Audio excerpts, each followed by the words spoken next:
Hello, I am Lalit Kumar from Manas Paramedical College. Today I will be presenting about basic of X-ray, property of X-ray and production of X-ray. अब अपन देखते हैं discovery of X ray. तो discovery of x ray देखें, X ray were discovered on November 8, 1895 by doctor Wilhelm Conrad Roentgen. X ray की discovery 8 नवंबर 1895 में doctor Wilhelm Conrad Röntgen के द्वारा की गई। ये एक एक्सीडेंटल डिस्कवरी थी। First radiograph of mister Roentgen's hand, जो फर्स्ट रेडियोग्राफ लिया गया था वो मिस्टर रोंजन के हैंड का लिया हुआ था। Roentgen receive the first Nobel prize presented for physics in 1901। Roentgen को इस डिस्कवरी के लिए 1901 में फिजिक्स में फर्स्ट नोबेल प्राइज मिला था। ये अपन देख रहे, जो इमेज देख रहे, ये जो रोंजन है उनके हाथ का फर्स्ट एक्सरे था। अब अपन आगे डिस्कस करते हैं property of X-ray. Property of x ray देखें अपन, तो एक्सरे आर इनविजिबल। जो एक्सरे होती है वो इनविजिबल होती है। X-ray have no mass. जो एक्सरे होती है उसका कोई मास नहीं होता। X-ray have high energy. X-ray होती है उसकी हाई एनर्जी होती है। They have high frequency. X-ray की हाई फ्रीक्वेंसी होती है। X-ray travel at the speed of light in a vacuum. जो एक्सरे होती है वो जो लाइट की स्पीड होती है उसके बराबर स्पीड से ट्रेवल करती है वैक्यूम में, और वो होता है 3 × 10⁻⁸ मीटर पर सेकेंड। फिर उसके बाद में है X-ray travel in straight line. जो एक्सरे है वो स्ट्रेट लाइन में ट्रेवल करती है। They have a very short wavelength. इसकी जो वेवलेंथ होती है, एक्सरे की जो वेवलेंथ होती है वो वेरी शॉर्ट होती है, बहुत कम होती है। इसका मान अपन देखें तो 0.01 नैनोमीटर से 10 नैनोमीटर के बीच में होता है। They are unaffected by electric and magnetic field. जो एक्सरे है वो अपने इलेक्ट्रिक फील्ड और मैग्नेटिक फील्ड से क्या होती है, अनअफेक्टेड होती है, उससे अफेक्ट नहीं होती। दे कोज आयोनाइजेशन। ये क्या करता है, जो एक्सरे है वो किसी भी एटम के अंदर आयोनाइजेशन कोज कर सकता है। उसके अंदर से इलेक्ट्रॉन को बाहर निकाल के या ऐड करके किसी एटम या मॉलिक्यूल से। फिर आगे अपन बात करें यदि production of X-ray. Production of X-ray में अपन देखते हैं electron from a hot element are accelerated onto a target anode. Electron निकल के क्या करता है, अपने टारगेट एनोड की तरफ एक्सिलरेटेड होता है। The source of electron is the cathode और नेगेटिव इलेक्ट्रोड। जो कैथोड होता है वो इलेक्ट्रॉन का सोर्स होता है और नेगेटिव इलेक्ट्रोड होता है। इलेक्ट्रॉन आर स्टॉप्ड और D accelerated by the anode. जो एनोड है उसके द्वारा इलेक्ट्रॉन को क्या किया जाता है, स्टॉप किया जाता है और डी एक्सिलरेटेड किया जाता है, और इसको अपन पॉजिटिव इलेक्ट्रोड भी कहते हैं। Electron move between the cathode and the anode because there is a potential difference in change between the electrode. जो अपना एनोड और कैथोड होता है उन दोनों के बीच में क्या होता है, इलेक्ट्रॉन मूव करता है, और वो किसके कारण करता है कि इन दोनों के बीच में पोटेंशियल डिफरेंस होता है। फिर अपन आगे बात करें, आगे देखते हैं when the electron are suddenly decelerated on impact some of the kinetic energy is converted into electromagnetic energy as X rays. क्या होता है कि जब इलेक्ट्रॉन अचानक डीएसेलरेट होता है या रुकता है एनोड पे, तो कुछ काइनेटिक एनर्जी क्या होती है, इलेक्ट्रोमैग्नेटिक एनर्जी में कन्वर्ट हो जाती है, जो अपन को एक्सरे के रूप में प्राप्त होती है। फिर अपन आगे देखें कि इसमें क्या होता है कि less than 1% of the energy supply is converted into X-ray radiation during this process. इस प्रोसेस में क्या होता है कि 1% से कम एनर्जी क्या होती है, एक्सरे में कन्वर्ट होती है, और 99% से ज्यादा एनर्जी अपनी हीट के अंदर कन्वर्ट हो जाती है। फिर अपन इसमें बात करें कि इलेक्ट्रॉन अपना इलेक्ट्रॉन जा रहा है, जाके टारगेट से क्या कर रहा है, टक्कर कर रहा है, कोलिजन कर रहा है या इंटरेक्शन कर रहा है। टारगेट क्या है अपने पास, एनोड। तो अपन आगे देखते हैं interaction of electron with the target या एनोड। तो इसमें अपन बात करते हैं electron interact with the target in 4 different ways. इसके अंदर क्या है कि जो इलेक्ट्रॉन है वो अपने टारगेट के साथ अलग अलग 4 तरीके से क्या करेगा, इंटरेक्ट करेगा। उसके लिए फर्स्ट तरीका है अपना excitation of outer shell, second है ionisation of outer shell, third है आयोनाइजेशन ऑफ इनर सेल, और अपना फोर्थ है interaction with the nuclear field. इसमें अपन देखते हैं कि फर्स्ट वाले में क्या बताया था अपन ने, excitation of outer shell. Excitation of outer shell में अपन क्या देखेंगे कि जो अपना इलेक्ट्रॉन है वो आ रहा है, इलेक्ट्रॉन आके यहाँ पे इंटरेक्ट करके बाहर निकल रहा है। सेकेंड अपन ने देखा ionisation of outer shell. Second condition में क्या होगा, इलेक्ट्रॉन आएगा यहाँ पे टकराएगा और सेकेंडरी इलेक्ट्रॉन का प्रोडक्शन करेगा और बाहर निकल जाएगा। फिर अपन थर्ड कंडीशन में देखे जो इनर सेल है उसके अंदर जो के सेल है उसके अंदर आयोनाइजेशन कर रहा है और सेकेंडरी इलेक्ट्रॉन को बाहर निकाल रहा है। फिर अपन फोर्थ देखते हैं interaction with the nuclear field. इसमें क्या हो रहा है, इलेक्ट्रॉन आ रहा है और न्यूक्लियर फील्ड से इंटरेक्शन करके बाहर निकल रहा है। अब अपन इसको फर्दर आगे थोड़ा डिटेल में देखेंगे। यदि डिटेल में देखते हैं, फर्स्ट वाला है अपना एक्साइटेशन ऑफ आउटर सेल।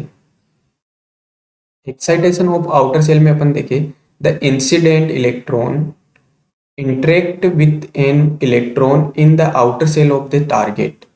इसमें क्या होता है, जो इंसिडेंट इलेक्ट्रॉन आता है वो इंसिडेंट इलेक्ट्रॉन क्या करता है, इस जो अपने पास एटम है उसकी जो आउटर सेल है उससे क्या करता है, इंटरेक्ट करता है।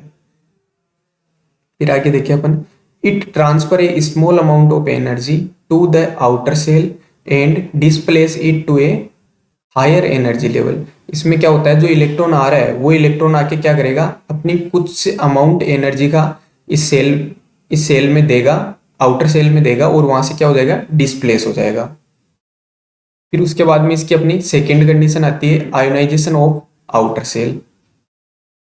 आयोनाइजेशन ऑफ आउटर सेल में क्या होता है, the incident electron interact with an outer shell electron of the target. इसमें क्या होता है, जो इंसिडेंट इलेक्ट्रॉन है, जो इलेक्ट्रॉन अपने पास बाहर से आ रहा है, कैथोड से आ रहा है, वो इलेक्ट्रॉन क्या करेगा, जो अपना टारगेट है उस टारगेट की आउटर सेल से क्या करेगा, इंटरेक्ट करेगा।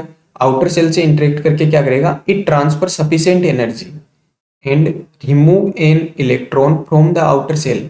ये क्या करेगा, यहाँ से जो अपना इंसिडेंट इलेक्ट्रॉन है ये एक सफिशिएंट एनर्जी देगा आउटर सेल के इलेक्ट्रॉन को। सफिशिएंट एनर्जी देके क्या करेगा, उस इलेक्ट्रॉन को, आउटर सेल के इलेक्ट्रॉन को बाहर निकाल देगा, जिसको अपन क्या बोलेंगे, सेकेंडरी इलेक्ट्रॉन, और खुद बाहर निकल जाएगा। जिससे क्या होगा कि जो अपना एटम है वो क्या हो जाएगा, आयोनाइज हो जाएगा। फिर उसके बाद में ये हो गई अपनी दो कंडीशन, कौन कौन सी, एक्साइटेशन ऑफ आउटर सेल और आयोनाइजेशन ऑफ आउटर सेल। अब अपन आगे बात करते हैं इसके अंदर किसकी, कैरेक्टरिस्टिक एक्सरे, या फिर इसको अपन ये भी बोल सकते हैं कि के सेल से इंटरेक्ट कर रहा है या इनर सेल से इंटरेक्ट कर रहा है इलेक्ट्रॉन। तो इसमें अपन देखते हैं जो इलेक्ट्रॉन यदि इनर सेल से क्या कर रहा है, आयोनाइजेशन कर रहा है इनर सेल में, तो क्या करेगा, जिन एक्सरे का निर्माण करेगा उनको अपन बोलेंगे कैरेक्टरिस्टिक एक्सरे। तो इसमें अपन देखते हैं electron incident on the target में produce characteristic X ray by ejecting an orbital electron from the K shell. इसमें क्या करता है, इंसिडेंट इलेक्ट्रॉन क्या करेगा, कैरेक्टरिस्टिक एक्सरे को प्रोड्यूस करेगा, कैसे, by ejecting an orbital electron from the K shell. K shell से इलेक्ट्रॉन को बाहर निकाल के, इजेक्ट करवा के, resulting in a vacancy in that shell leading to ionization of the atom. इसके कारण क्या रिजल्ट मिलेगा अपन को कि वहां पे एक वैकेंसी बन जाएगी, के सेल के इलेक्ट्रॉन को बाहर निकाल देगा तो एक वैकेंसी बनेगी, जिससे क्या होगा, अपना एटम में क्या हो जाएगा, आयोनाइज हो जाएगा। फिर आगे देखते हैं अपन, the outer orbital electron will fill the vacancy at the K shell. इसके बाद में क्या होगा, वहां पे क्या होगी, एक वैकेंसी बन गई के सेल की। तो इस वैकेंसी को क्या करेगा, के सेल के बाद में जो एल एम सेल है उस सेल के इलेक्ट्रॉन आके क्या करेंगे, आउटर ऑर्बिटल के इलेक्ट्रॉन आके उस वैकेंसी को भर देंगे। फिर आगे देखना, difference in binding energy of the two shells is radiated as X ray photon. जो इन दोनों के बीच में एल और के सेल या एम और के सेल के बीच में जो बाइंडिंग एनर्जी में जो डिफरेंस आ रहा है, ये डिफरेंस, इस डिफरेंस को अपन क्या बोलेंगे, कैरेक्टरिस्टिक रेडिएशन। जिसको अपन क्या बोलेंगे, characteristic radiation, x ray photon which is called the characteristic radiation. इसमें क्या होता है कि अपना इंसिडेंट इलेक्ट्रॉन आता है, इंसिडेंट इलेक्ट्रॉन आके क्या करेगा, के सेल, ये अपना इंसिडेंट इलेक्ट्रॉन आके क्या करेगा, के सेल के इलेक्ट्रॉन से टकराएगा, के सेल के इलेक्ट्रॉन से टकरा के उस इलेक्ट्रॉन को बाहर निकाल देगा, उस इलेक्ट्रॉन को बाहर निकालेगा तो वहां पे क्या हो जाएगी, वैकेंसी बन जाएगी। उस वैकेंसी को फिल करने के लिए क्या करेगा, आउटर सेल का इलेक्ट्रॉन है वो उसकी जगह ले लेगा, उस वैकेंसी को फिल कर देगा। तो जो एनर्जी का डिफरेंस आ रहा है, जैसे के और एल, एल से के में आ रहा है, तो यहाँ पे जो एनर्जी डिफरेंस आ रहा है इसको अपन क्या बोलेंगे, कैरेक्टरिस्टिक एक्सरे। यदि इसमें यहाँ पे अपन बात करें टंगस्टन की, एनर्जी का फॉर्मूला क्या होता है, E=H²। अब अपन के सेल की यदि टंगस्टन के लिए बात करें बाइंडिंग एनर्जी, तो वो होती है 69.5 किलो इलेक्ट्रॉन वोल्ट, और एल सेल की कितनी होती है, 12.5 किलो इलेक्ट्रॉन वोल्ट। तो अपन यदि बात करें कि इसके अंदर जो फोटो निकलेगा वो कितनी एनर्जी का निकलेगा, 57.4 किलो इलेक्ट्रॉन वोल्ट का। फिर उसके बाद में अपन आगे बात करते हैं कि characteristic X ray are emitted only if the incident electron have energies greater than the binding energy of the K shell electron. K characteristic X ray तभी इमिट होगी जब अपना इंसिडेंट इलेक्ट्रॉन है उसकी एनर्जी अपने जो के सेल का इलेक्ट्रॉन है उसकी बाइंडिंग एनर्जी से ज्यादा होगी, तभी ही अपना के सेल का इलेक्ट्रॉन बाहर निकलेगा। As the energy of the incident electron increases above the threshold energy, the percentage of characteristic X-ray also increase। Threshold energy के लिए होता है कि सेल की जो अपनी एनर्जी है उस एनर्जी को एक फिक्स एनर्जी होती है, जैसे अपन ने टंगस्टन के लिए माना है 69.5, 69.5 इसकी क्या है, एक थ्रेशोल्ड एनर्जी है। यदि इस एनर्जी से ज्यादा अपन जैसे जैसे इंसिडेंट इलेक्ट्रॉन की यदि एनर्जी को अपन इंक्रीज किया तो अपने पास जो कैरेक्टरिस्टिक एक्सरे अपन को मिल रही है उनका जो परसेंटेज है वो भी हमेशा बढ़ेगा। ये हो गई अपनी कैरेक्टरिस्टिक एक्सरे की बात। फिर अपन आगे बात करते हैं जो चौथे टाइप का इंटरेक्शन पढ़ा था अपन ने कि न्यूक्लियर फील्ड के साथ इलेक्ट्रॉन इंटरेक्शन कर रहा है, तब जो एक्सरे उत्पन्न होती है उनको अपन ब्रह्मस्टलन एक्सरे बोलेंगे। तो इसमें अपन देखते हैं incoming electron with both energetic high kinetic energy and charge और नेगेटिव। चार्ज कैसा होता है, नेगेटिव होता है, और एनर्जी कैसी होती है, हाई काइनेटिक एनर्जी। जो इनकमिंग इलेक्ट्रॉन आता है उसकी काइनेटिक एनर्जी क्या होती है, हाई होती है, और वो क्या होता है, नेगेटिवली चार्ज होता है। The electron come with in the proximity of a positively charged nucleus in the target। जो इलेक्ट्रॉन आता है वो इलेक्ट्रॉन क्या करता है, जो पॉजिटिवली चार्ज न्यूक्लियस होता है उस टारगेट का पॉजिटिव चार्ज न्यूक्लियस होता है, उस न्यूक्लियस से क्या करता है, टक्कर करता है।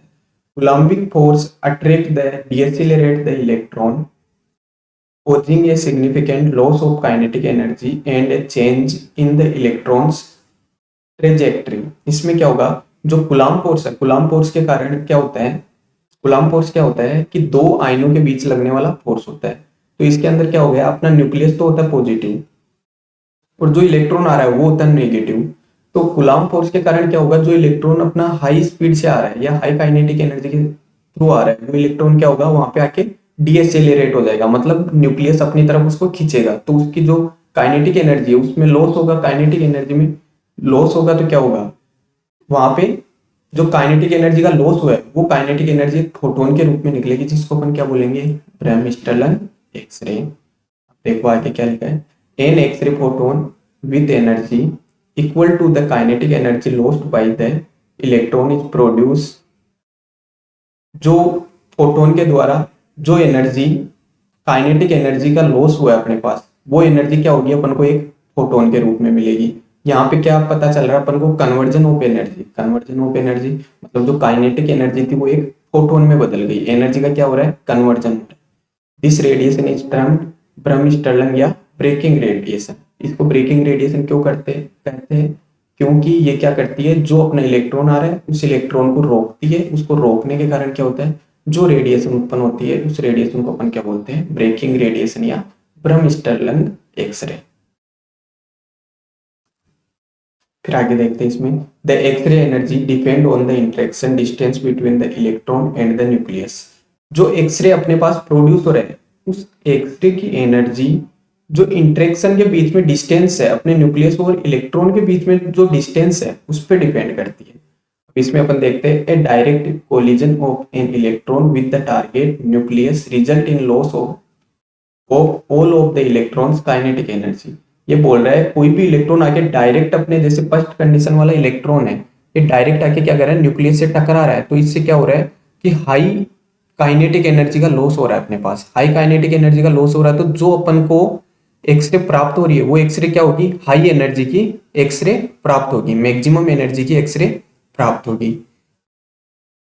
फिर आगे अपन देखें इसकी condition, the highest X ray energy is produced. इससे क्या होगी, हाईएस्ट एनर्जी की एक्सरे प्रोड्यूस होगी, बट इसकी प्रोबेबिलिटी क्या होती है, वेरी लो होती है। फिर इसके बाद में इसकी सेकंड कंडीशन होती है, यदि जो इलेक्ट्रॉन आ रहा है इंटरेक्ट करने वाला, वो क्या करेगा, थोड़ा सा मीडियम डिस्टेंस से, थोड़ा सा दूरी से गुजरेगा, तो उस टाइम जो अपन को एक्सरे प्राप्त हो रही है वो क्या होगी, एक मॉडरेट एनर्जी की होगी।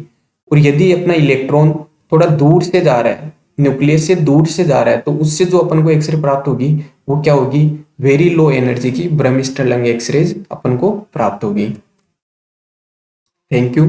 आज अपन ने डिस्कस किया है एक्सरे की डिस्कवरी, एक्सरे की property and production of x ray.